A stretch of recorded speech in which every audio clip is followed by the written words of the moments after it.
baseball season in jeopardy of being canceled and shut out for the 2020 season because of the coronavirus pandemic infecting our nation. Hi, this is Will O'Toole bringing you another cartoon of the day and a little bit of sports history to boot.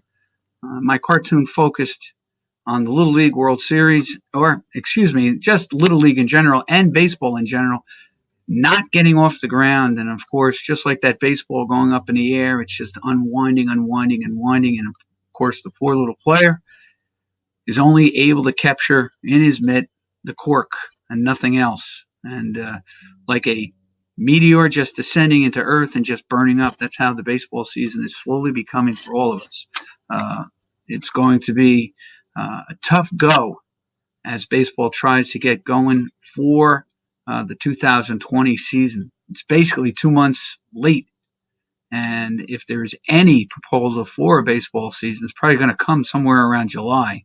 And of course, baseball has thought about maybe starting with an all-star game and then proceeding from there. And it's going to be interesting to find out what baseball decides, because even the players are kind of skeptical and concerned about the effects of the virus. Of course, many of the games might be held in parks with not just social distancing, but nobody in the park save the umpires, the players, and anybody else connected with the team. But I'd like to kind of reminisce today and just talk about how Little League has been shut down because of the virus. And of course, this is going to be the first season, I think, since almost 70 years that a World Series, Little League World Series, won't be hosted by Williamsburg, the site of the first Little League, and of course, where the organization of Little League was conceived back in the late 40s. And it's become really an event. People don't realize that. When I first started listening to it, and this goes back 1970 with the Wayne Little League, we heard it on basically a ham radio. I remember that we were at a swim club listening to the game that Wayne, I think they beat a team from California 2-0, but it was broadcast live from, a nondescript radio station. And now, of course, it's become a multi-billion event with teams from all over the world. And it has become probably like an NCAA tournament, March Madness tournament for late August as we head into, the end of summer and the beginning of school. So it's quite an event. It is fun. It's probably been kind of taken prisoner by corporate sponsorship, etc. But it always gives many fans a lot of fun, a lot of excitement. I think about that Toms River team.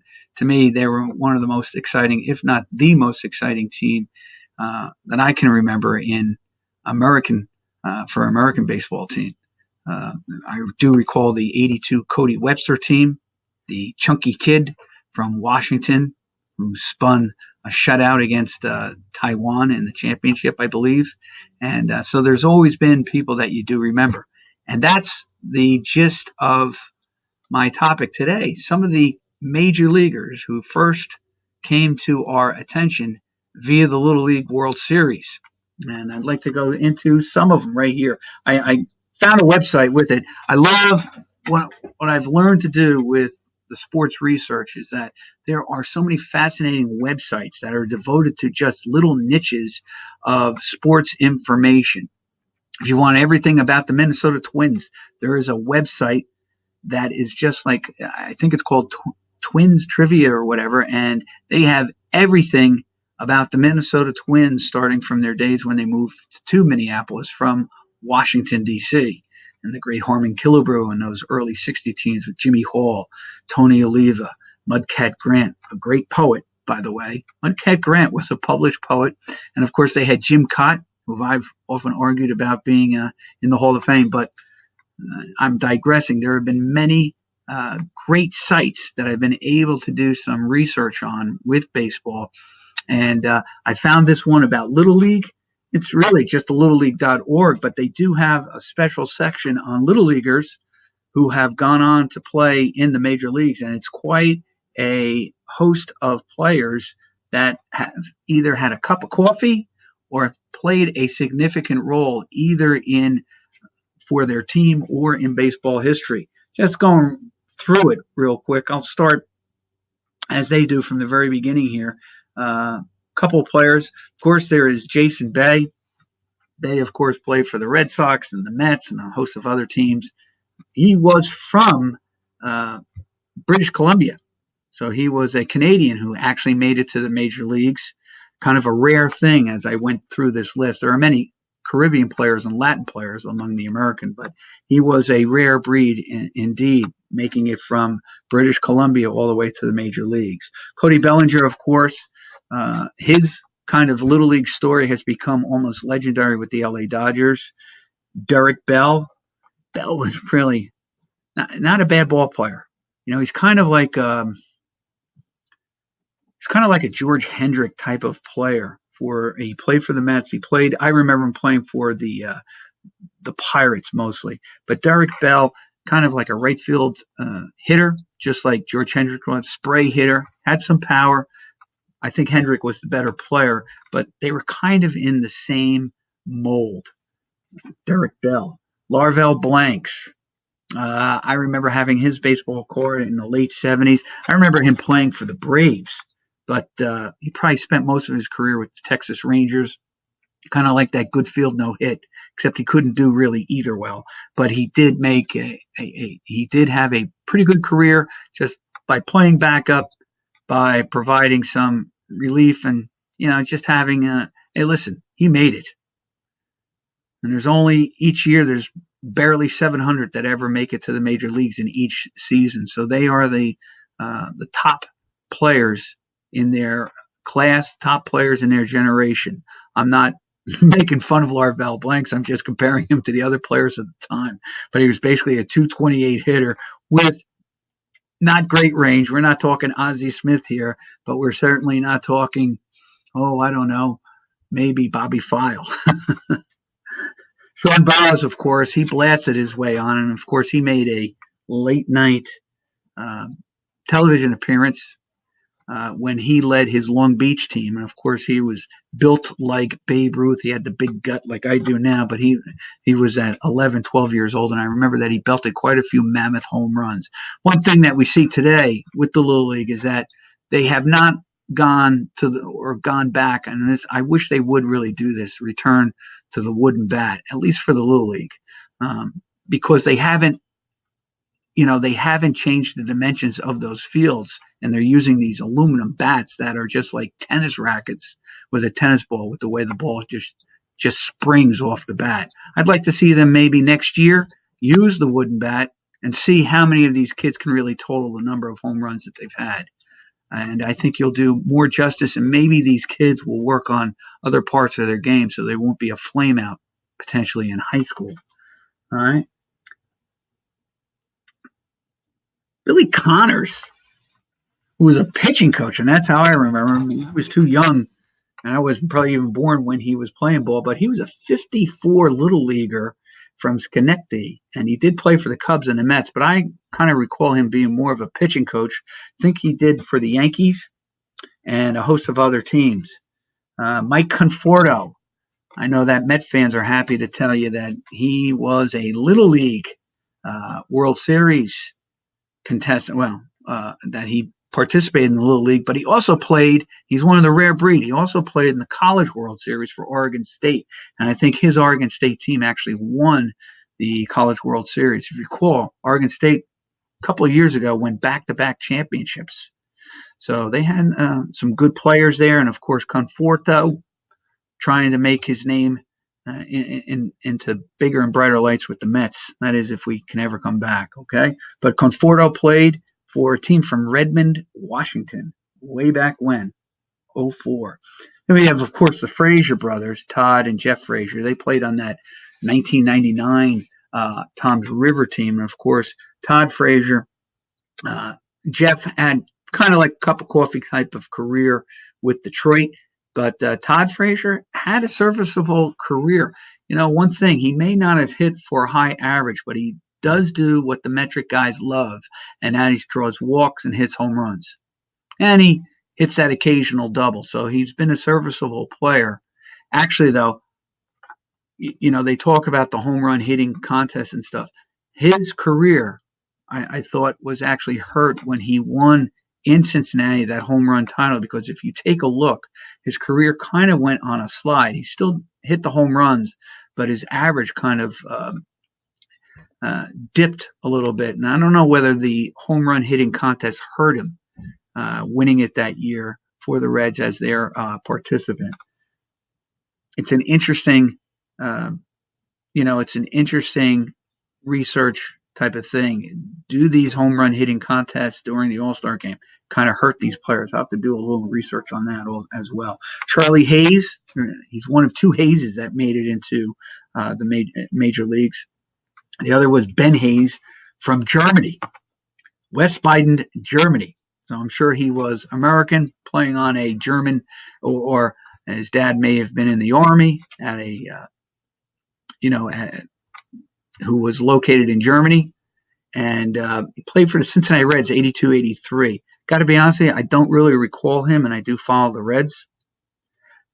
Charlie Hayes, though, of course, made the last out for the Yankees in the 96 World Series to start the run for the Yankees in the late 90s and the early 2000s. Hayes was a pretty good player, kind of, and I know that the old fans will probably appreciate this. It's kind of a poor man's Jim Ray Hart. Didn't have as much power. Was probably a better fielder. Well, obviously a better fielder, but the same kind of player, built the same way. Next one, Ken Hubbs. And of course, I do remember Ken Hubbs as being, I had this baseball book that my brother Ed gave me, and it was the baseball card collecting book. It was a tribute to just baseball card collecting, but the whole theme of it was to find the wackiest, craziest, and pictures that captured the ugliest moments of baseball players. And Ken Hubbs was in there, but it was also some touching tributes as well. And the authors of that had a touching tribute to Ken Hubbs. And I recall that, potentially Hubbs was going to be a really, really good player, almost like a Ryne Sandberg. And of course, he was killed in a plane crash. He did win Rookie of the Year in 1962, but he could have had an unbelievable career. And you pair him, he was on that 62 Cubs team, and that team, it's really a shame that Cub team never won, because they have Billy Williams, Ron Santo, Ferguson Jenkins. Yeah, maybe past his prime Ernie Banks in the early 60s, but that's four core players who all share Hall of Fame status, and yet they could never win. And then you also have a very good, and I thought an underrated player for the Oakland A's when he finally got traded there, and that was Ken Holtzman. And Holtzman, of course, is an answer to a trivia question. Holtzman was the last pitcher to beat Sandy Koufax in a regular season game, because Koufax retired in 66 with the bad arm, or the sore arm. Bad arm. I mean, most amazing lefty during that early 60s. But it was Ken Holtzman who defeated him in the last game, regular season game, with the Cubbies. That team was probably, or could have been, they did a kind of wacky things with that Cub franchise in the early 60s. They had not a bullpen by committee, but they had a manager by committee. They actually had a rotation of four managers at one time. Didn't last that long. And then they just were never able to find, it's great. You have that core four players, Billy Williams in right or left, Ron Santo at third. You have Ferguson Jenkins taking the mound every fourth day. And believe me, Jenkins was a horse. I mean, he could throw innings, he could hit the ball, and he knew how to pitch in Wrigley Field because of the wind and all the rest of it. Didn't give up a lot of walks. Did give up some home runs, but he never gave up the home runs with the walks. And I think he won 5 years where he had 5 consecutive years of 20-win seasons with those Cubby teams. That 69 team probably should have won. Maybe they got a little bit too self-confident. But I always thought this with the Cubs. They filled out their teams with guys like Beckert and Kessinger, two very good players. Kessinger was a starting all-star shortstop in 69, that I recall. They got players like Pepitone late in his career. They got Jim Hickman, who had the game-winning hit in the 70 All-Star game, had a great season in 70 for the Cubbies. But they could never find, a relief pitcher. And number two is they had Holtzman, they had a guy named Bill Hands, and of course they had Jenkins, but they could never fill out the roster with maybe players that they could plug in. And if you recall, I'm talking about Hub's 1962 Rookie of the Year. They also had some other guy in their system that they traded away that could have been the catalyst to that Cub team by the name of Lou Brock. Can you imagine if Brock had been situated in the outfield along with Billy Williams, and you had Ron Santo hitting with him in the order, along with Ernie Banks? I mean, Banks probably would have played past 1971. As it was, from 69-70, he was still pretty good, Banks. Like I said, kind of past his prime and all the rest of it, but he would have given maybe the same kind of performance that a Willie Stargell did in 79, etc. That Cub team really underperformed. And it wasn't the Hall of Famers' fault. It was really, again, Cub management not understanding their team and getting the parts to fit that team. It's really a shame. That's Ken Hubbs. See where I go with this? I just digress all over the place with this, but these are the things I just recall, remembering, things that just jump out. Carney Lansford was a trivia question for a while. He had been the last right-handed batter in the American League to win a batting title, because at that time, he played in the late 70s, early 80s, and maybe into the 90s, but Lansford stopped Rod Carew's streak of consecutive batting titles, and Lansford really is the focus of what I do recall this, a Bill James essay, I think. Of course, Bill James is the creator of the baseball analytics, and this is where he's the foundation. He is the creator and really the genesis of all the metrics that we see today. Really, I got to be honest with you. The metrics is common sense stuff, because now today they're talking about metrics about the base on balls and all the rest of it. Well, going back to the Little League thing, what was your coach always saying to you, especially if you had a 3-0 count on you? Hey, a walk's as good as a hit.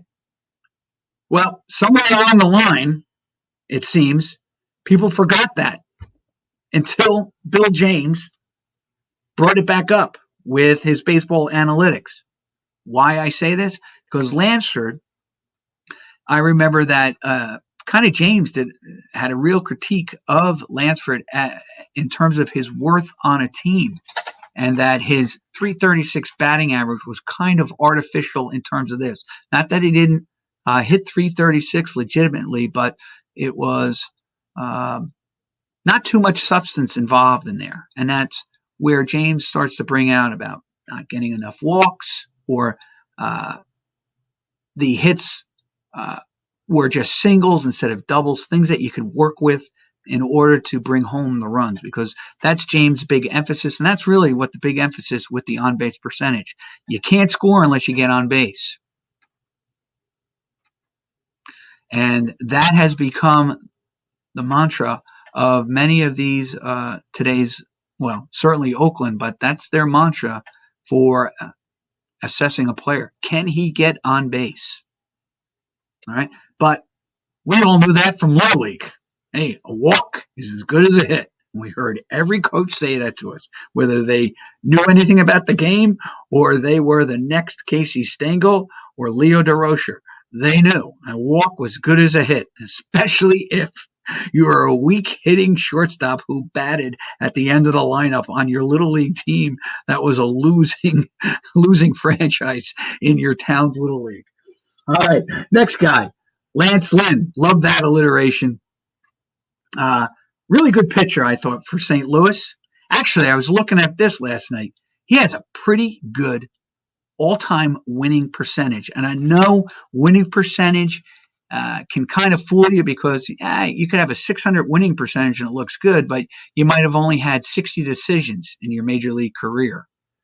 Whereas, you get a guy like Cy Young, 500 wins, also 300 losses, still has, let's say, a pretty decent winning percentage, but it doesn't look as good. So sometimes winning percentages can be deceiving. All right. But Lynn, I saw this last night. I think his winning percentage is over 600 lifetime. Lloyd McClendon, one of my favorite early, when he came to the Pirates, played for the Reds, played for the Cubbies, but he made his name known back in 71, Anderson, Indiana. He played for the Anderson Little League out of Gary, Indiana. And I do recall him having a game on ABC Wide World of Sports, because ABC Wide World of Sports used to do a whole feature that week of the Little League World Series, but I think they only showed the finals, and they were played on Saturdays. And I believe that McClendon, of course, I think he hit 2 home runs against Taiwan, and Gary didn't win the thing. I think they finished in second place, behind them. Laston's Millage. A couple other guys here that I'd love to go over. Boog Powell. Boog Powell from Lakeland, Florida. Boog had one of the greatest nicknames growing up, because obviously, what are you thinking of with Boog? Boogers, Boogie Monster, etc. But Boog could hit. He had about 4 or 5 years there with the Orioles where he was just a masher. And in 1970, came to fruition because he won the 70 MVP. And of course, the Orioles trumped the Reds 4-1 in the World Series. But Boog played for Lakeland, Florida Little League team. And I just remember Boog as a kid. He didn't wear 3/4 sleeves. He had them cut up here, kind of reminiscent of like a Ted Kluszewski, although, Kluszewski had the bare arms and all the rest of it, but he had monster arms at the time, weren't as chiseled as today's players, but Boog could hit. And of course, the other thing about him, he looked like he played on Sunday for softball teams because he was about 6'3", he was about 260, 270. And unfortunately, I think the weight caught up with him because he had a pretty good season, 71, not like he had in 70. And then his life or his career kind of dissipated. He did have a resurrection a little bit when he got traded to the Indians, but basically his career was over. Boog Powell, good guy too. Just looking, the Rasmus brothers, Colby and Corey, they played for Phoenix City in Alabama. You have Jonathan Schoop from the Baltimore Orioles, now with Minnesota. And this is the guy I wanted to get to. Well, I'm going to save him. And I'm going to remember this guy. Never knew this guy played in Little League. I do have him here. And I just remember him, and I was happy when I saw this. But a guy named Carl Taylor, a nondescript player, played for a couple of teams. But I just recall him because I had his 70 baseball card. And we nicknamed him, my brothers and I nicknamed him Carl Lips Taylor. I mean, look at this. I looked at this picture and I thought maybe he got hit in the face with the ball, but it just, those lips, the bottom lip is just protruding out there. It was just funny. And I just remember having that nickname.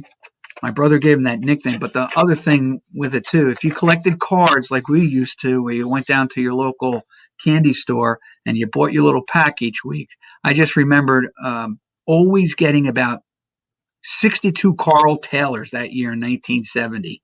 It seemed like every other pack I had a Carl Taylor in it, and I couldn't give them away because my brother had them too. And of course, poor Carl Taylor, he wound up either being, the target on a dartboard, or he was one of those that wound up in the spokes of a bicycle wheel for me and all the rest of it. But Carl Taylor, I never knew that he played in the Little League until I did some investigation. And a couple others. Oh, Jason Varitek. I did want to recall this. Varitek, probably excellent catcher for the Red Sox. Maybe not in the realm of Carlton Fisk or the Johnny Benches, but certainly very good catcher. played for Georgia Tech in the World Series as well. So he played in the Little League World Series, College World Series, and for the Red Sox in 2004, that World Series and won. And people don't recall, well, many people recall that the Red Sox in 2004 were kind of in a tailspin when they met the Yankees on that July day when Varitek and A-Rod went at it in a big, huge fight. And I just want to tell you this.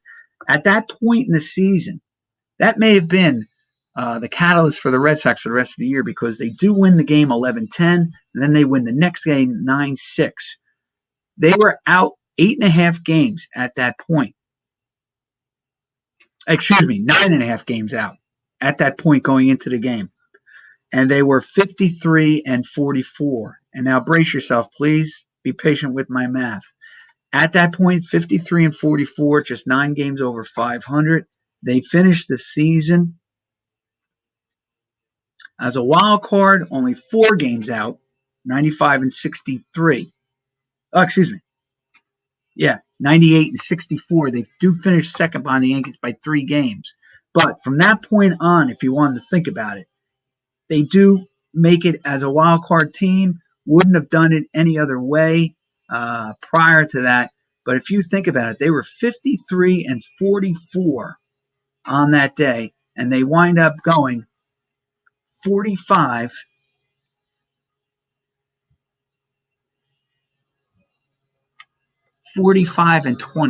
the rest of the way. That's better than 600 baseball, obviously. And they finished 3 games behind the Yankees and then defeat them in the playoffs and go on and win the World Series in an unbelievable fashion. So Varitek, you could actually argue that although they didn't win the division, the Red Sox go on a nice thing, winning basically 40 of their next 60 some odd games and get into the playoffs and beat the Yankees. Okay, that leads me to my last 2 guys. I just want to say this. We have Joey J to thank. And here's a picture of Joey J. Joey J happens to be the very first player to make it to the major leagues who played in the Little League. Now, Joey J was a pitcher. He was also a bonus baby way back in the 50s, and he pitched first for Milwaukee, but then really had his all-star seasons and really made a name for himself with the Cincinnati Reds, because he won back-to-back 21-win seasons for the 61-62 Reds. That 61 team, of course, wins a National League pennant for the first time in almost 30 years in the National League, and they lose again to the Yankees 4 out of 5. But he won 21 games for that 61 team, makes the All-Star team. In 62, he goes 21-14. Unfortunately for Joey J, unfortunately, he still isn't made. He finished with only 99 wins. Today, he probably would have hung around for that 100th win, or somebody would have given him a shot just to win that 100th game. But Joey J, I want you to remember, is the first Little League player ever to make it to the major leagues. And with that, I just want to talk about 2 players who I absolutely love, who I also think are clones. You know, DC Comics used to have this thing, World 1 or Earth 1 and Earth 2. And now Earth 1 and Earth 2 were in the same orbit around the sun, but they spun at different speeds, hence Earth 1, Earth 2. And I, as a kid, loved this player. He never played for any of my teams that I rooted for, but his name was Richie Allen, who then becomes Dick Allen. Here's his 1970 card that I have. Okay, I remember that. Looks like Profiles in Courage there, but that was Richie Allen. That's a Philadelphia uniform. Notice he gets traded to the Cardinals for the 1970 season. Okay, Richie Allen probably, or could have been, a Hall of Famer. A couple of things hurt him. Probably the times.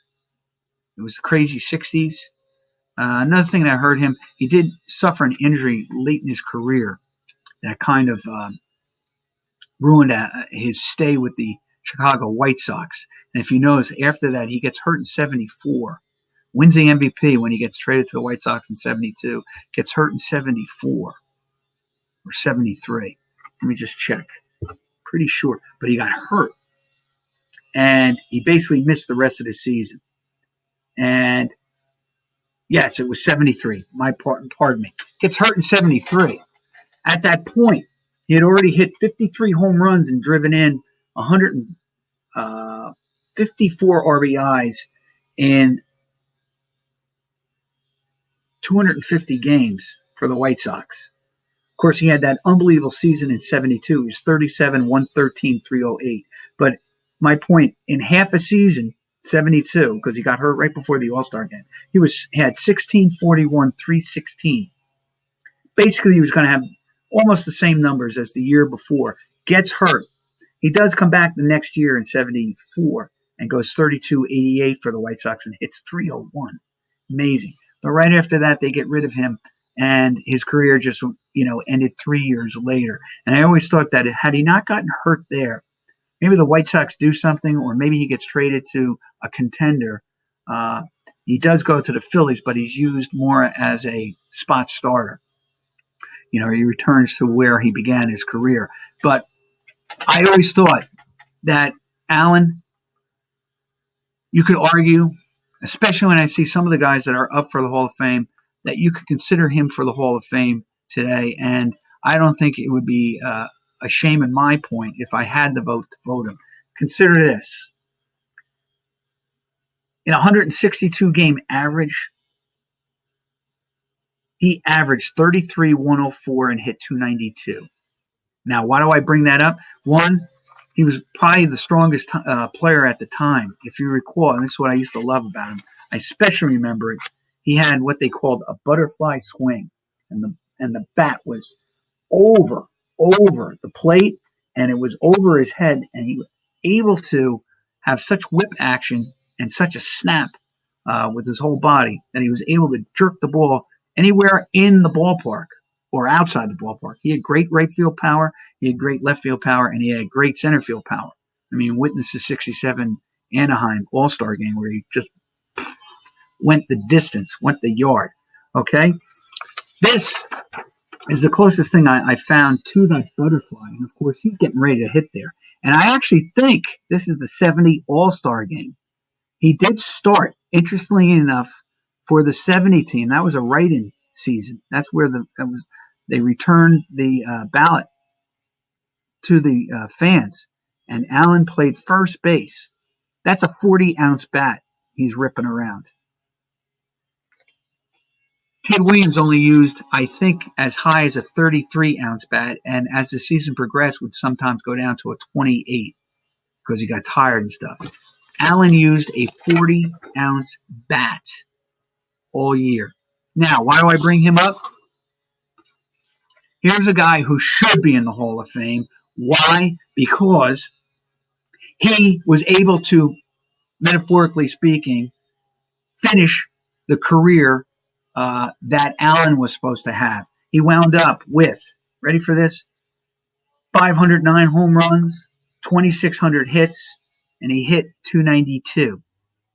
And his 162 game average, this is why I say this guy is Richie Allen double. And this is why I say Earth 1 and Earth 2. His name is Gary Sheffield. And he wound up with 32, 105, 292 as a 162 game average. Allen, 33, 104, 292. But that's not where the similarities end. He was a third baseman, first baseman, outfielder. Richie Allen was a third baseman, first baseman, DH. Sheffield, in his years with Milwaukee, take a look, known for the butterfly swing. I don't believe that he swung the same weighted bat as Allen. This guy, he's another one that doesn't get credit. And I'm really starting to believe this. I think there are certain players that make the Hall of Fame because they become identified with a certain team.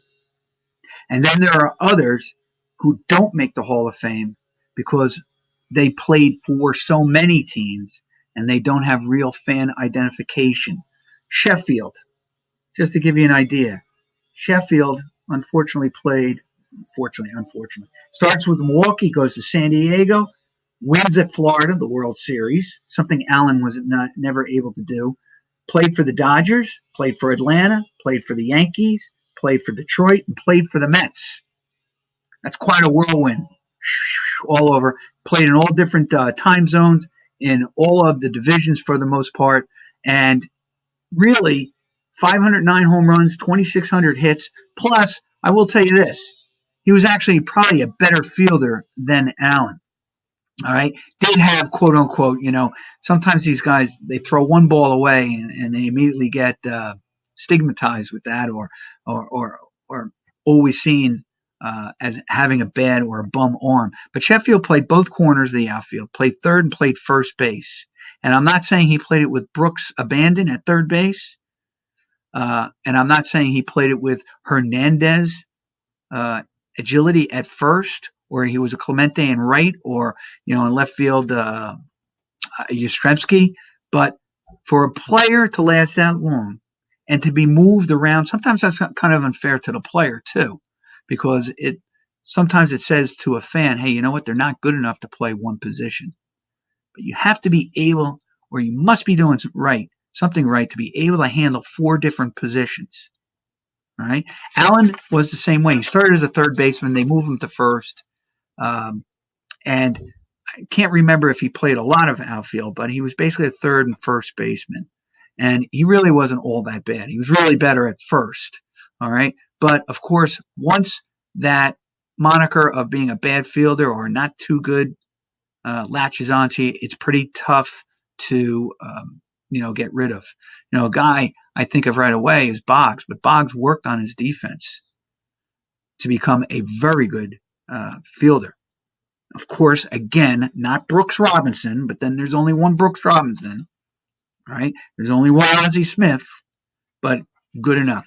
Last thing, Allen does change his swing a little bit, comes a little bit more upright, but you can just see he is, even the hair, the mutton chops, the mustache. This is Gary Sheffield.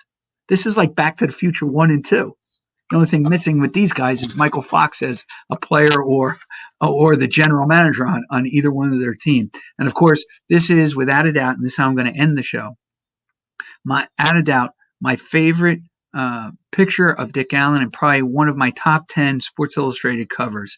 Please, I know he has a cigarette and he shouldn't be smoking and all the rest of it, but please, that was just Dick Allen at the time, kind of a rebel without a cause. I loved this cover of Sports Illustrated. One of the best.